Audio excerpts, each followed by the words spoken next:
What's going on, YouTube? It's your boy Sergi J. Welcome back to the channel. If this is actually your first time checking me out, go ahead and hit that subscribe button, hit that like button down below. Today, I do have something that I've been wanting to put together for a while. Last year, 2020, was pretty crazy, so I didn't put out too much content. 2021, though, that's a different story. I do have a lot more coming up for you guys. Today, though, I do want to go ahead and go over my 5 favorite mods that I've put together on my WRX. Now, these mods can be performance, they can be visual, they can be suspension, it can be pretty much a combination of all of that. So let me go ahead and go over what these are, and let's get right into it. Let's go.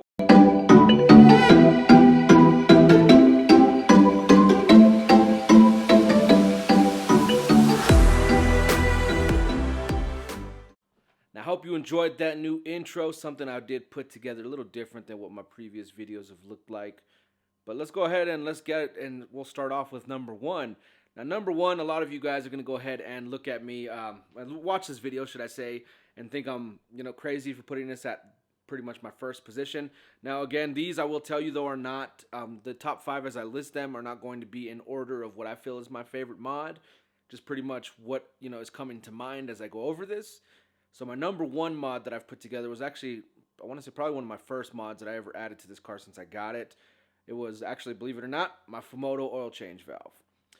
Now, the Fumoto oil change valve, you may be watching this and you may be thinking, Fumoto oil change valve, why would that be in the top 5? Well, if you've had a Fumoto oil change valve, you know. If you don't, let me go ahead and quickly explain it to you. Pretty much, doing an oil change is not hard. It's a pain. When you pretty much have a lowered car, you have to jack it up, lift it up, should I say, put the jack stands on it, crawl underneath, remove the oil pan, and if you didn't let your car cool down, which, let's be honest, most of us don't, then pretty much once you remove that drain plug, it's going to be very hot oil that comes out. Sometimes you even have a hard time even just catching the oil, put the oil drain plug, so it just shoots right out. The Fumoto oil drain valve stops all of that. When I say that, I mean pretty much it has this little valve on it with a little plastic piece. You remove the plastic piece, you pull down on the tab or up. I haven't touched it in a while, but whatever way you do it, you turn it, and then the oil drains out. I've literally, with the Fumoto oil change valve, done an oil change on my car within about 5 minutes. The longest part of that was lifting the car up on the jack. So yes, this is definitely, it's not life changer, but it's a game-changing mod. Because with the game, pretty much oil changes, again, they're not hard, it's just a tedious process. I don't like doing oil changes. It's necessary, obviously. I do them myself because I've known how to do oil changes for a long time. But the Fumoto oil change valve definitely has to come in as one of my top 5. And, to boot, if you're looking for something to add to your car and you're on a budget, it's very cheap. It's only like 30 bucks.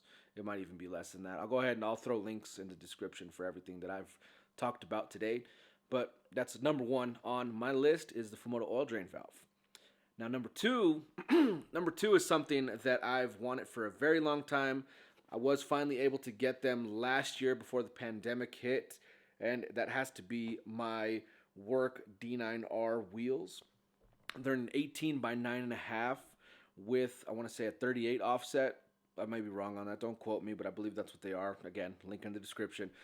But these wheels, pretty popular wheel. I've seen them, around town. I've seen them on Instagram, YouTube. A lot of people have this wheel, but I've always wanted it because I like the rally blue with a white wheel to it. To me, it just looks great. Definitely something that, again, you do see a lot of Subarus with them. It's an import. It's a Japanese wheel. So they're not that expensive, I could tell you, for the quality that you get with them. Previously, I never had actually name brand wheels. I had pretty much some off-brand on my last WRX, but this time I did want to go ahead and go with some authentic works. So definitely number 2 on the list is the work D9Rs. If you've seen my other videos, you can see what they look like on the car. Definitely one of my favorite mods, and probably along the line of one of the more expensive ones, but still not too bad. I think they're like 1,700 bucks, or they were when I bought them at least. So work D9Rs. Number 3, I can tell you, goes along with that, so it's pretty much something that is very close to the wheel, and that does have to be my Fortune Auto 500 coilovers. Now the suspension system, believe it or not, I actually got really lucky. I didn't have to pay for the suspension system. I actually won it in a raffle on Instagram. I'll throw my Instagram link here so you can actually see that if you don't believe me. I believe the raffle ticket only cost me like 25 bucks. But those, I can tell you, are number 3 on the list, just because of the fact that I've had several different types of coilovers on previous cars, on WRXs, and the ride quality is not as good as the Fortunatos. The Fortunatos, the ride quality is, in my opinion, it's almost perfect. My car sits pretty low, as you've seen in previous videos, and even with being that low, of course, you hit the occasional bump, you're going to feel it. That's the same for any coilover, airbags, any type of suspension system that's not stock. But even then, it does ride pretty smooth. I want to say probably the smoothest riding coilover system that I've ever had on a car before, so it's definitely great. And the install process on those, it's standard coilovers. If you've done coilovers in the past, it's a pain. Just take a few hours to do, and then obviously you do have to get in alignment afterwards. The alignment, putting the WRX on the alignment rack is actually something, if you ever want me to go over, I can. Pretty interesting. But yeah, that would be number 3. Now, number 4, I could tell you, is going to be, in my opinion, probably the best bang for buck for power, should I say, on the 2015 plus WRXs. This is the FA motors. Is going to be the E85 kit from Cobb. Now, the E85 kit, the reason I mentioned best bang for buck, obviously, you do have to have the Accessport. At this point, I'm assuming that you have an Accessport already if you're watching, performance videos. But with the E85, gas for the most part is cheaper with E85 than premium, depending on where you live. Out here we have 91, 93 octane, I've been told. Obviously it runs better, I know that. Cheaper because most of that's on the East Coast, and on the East Coast gas is cheaper. If you're watching this on the East Coast, believe me, it is. But E85 is a lot cheaper. I think here I get E85 last time, well, it's winter time now, but when I got it during the summer, I got E85 for probably about like $2.50 a gallon, which is pretty cheap. And even then, I mean, that's cheap. I could fill up the car. Now, one thing, quick disclaimer here, with the FA motors, unless if you have an upgraded high pressure fuel pump, you don't want to go 100% E85. You can run it occasionally, I've been told. I'm not going to test it because the high pressure fuel pump does get clogged eventually, so they do suggest running a mixture. But I've filled up the car with the majority of E85 for like less than 30 bucks. And the power gains, if you haven't seen my previous video with the WRX on the dyno, go ahead and watch that, because I could tell you with bolt-ons on regular gas, the car hit about 320, almost 330 to the wheels. With just E85, it hit 400 to the wheels, and the torque is crazy on it. It's like 380. Now, is that pushing it for a stock FA motor? Yes. Obviously, though, I don't run E85 consistently. But even then, E85, definitely for the power and the money that you spend on it, I think the E85 kit cost me like 600 bucks. The best power mod that I've probably installed on any car I've ever owned.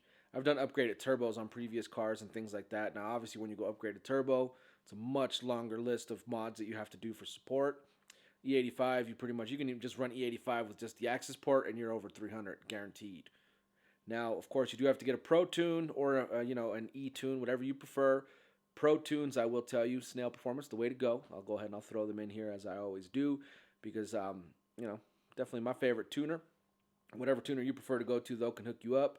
And if you have supporting mods like I do on my car, I'll list my mods in the description as well. But I could tell you with that, you will be close to 400, if not over 400. Some of the people that I tuned with that same day did hit a little bit above 400. It was like 401, 402. Very reliable. I have never had any issues with it. Again, I don't beat on my car consistently, though, so don't quote me on it. If you're a type of person who, drives your car like you stole it, you're getting your money's worth, but that motor is going to go a lot quicker. So, yeah, number 4 has to be the E85. That's definitely my best bang for buck that I've installed on the WRX for power. Number 5, and definitely my final one, obviously, has to be my carbon fiber trunk from Seibon. Now, the carbon fiber trunk it's a lot lighter. I didn't get it, obviously, for weight because I don't really do autocross or any of that. But to me, it just looks awesome. I have not the stock looking one, but I believe the duckbill one, or C-style, I believe is what they call it. And it looks great. I mean, with my car color, again, rally blue, it offsets I'll go ahead and I'll throw a picture up here, or somewhere around here to show you what it looks like. But yeah, it's a great looking trunk. I mean, I can tell you it's been probably one of the best visual upgrades that I've done to the car besides my wheels. But in my opinion, it's definitely the best trunk that you can get. Now, I believe there's other companies who make them. Seibon, though, I will tell you, if you do order from them, if they don't have it in stock, sometimes it can be back ordered. It can take a few weeks to get, sometimes a few months. We're still in the pandemic, so you never know what happens. But it's a great looking piece. I do eventually plan on going with the hood, so next time maybe if I do revisit this, I may go ahead and actually add in a hood as well, but we'll see what happens. But yeah, that's my number 5 top mod that I've done. And again, as I mentioned, these are not all just performance. They can be visual, they can be suspension, handling, whatever you want to call it. But yeah, those are my top 5 mods that I've done on my WRX. I have a lot more done to it. Again, I have a lot more content coming out as well. So if you do want to go ahead and watch any of these videos, as I mentioned earlier, hit that subscribe button, hit that like button on the videos so with this algorithm, we can see more of the videos and, we can get more of a following. But yeah, I've gone over those. If you guys have any questions, if you have any comments, go ahead and leave those in the comments section. I will try my best to answer as many questions as I can. I can give you suggestions if you need any. But until then, guys, your boy Sergi J, and I'm checking back out.